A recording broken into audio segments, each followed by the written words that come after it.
તમે બહાર જતા રહો, હું એને બીજું બાળક બતાવું માંગ્યું છે અને એ ટાઈમે એ સાધુનું કહ્યું હતું કે બાપુ તમારે જમવું છે કે નહીં? હવે હું તમારી દીકરી તુલ્ય છું, તમે મારા પિતા જેવા છો.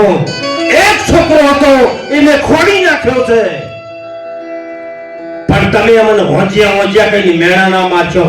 3 મહિનાનો ગર્ભ મારા પેટમાં છે અને આમ કટાર હાથમાં લીધી.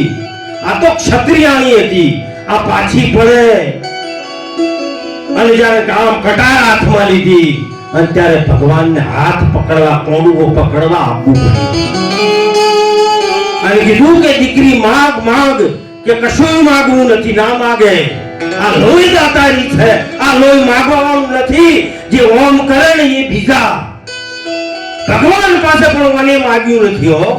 ભગવાનને કીધું કે અમારે કાંઈ જોઈતું, પણ એક વસ્તુ આપો. કે શું? કે આવી કોઈ પ્રભુની ભક્તિ કરતો હોય, કોઈ પ્રભુનું ભજન કરતો હોય, કોઈ એના કાલાવાલા કરતો હોય, કોઈ એના ગુણ ગાતો હોય, તો એની પરીક્ષા ક્યારેય કરતા. આ દેશની આ ક્ષત્રિયાની આવું બોલી શકે. અત્યારે તો માતા આવે ને તમે જોવો છો ને, માતા ધૂણે છે ને. શું મારા બેટા ધૂણવા ભોન રાખતા નહીં? ભોન એક જણો હમણાં કેવું બોલ્યો, તમે જોયું? ઓનલાઈન જોયું છે?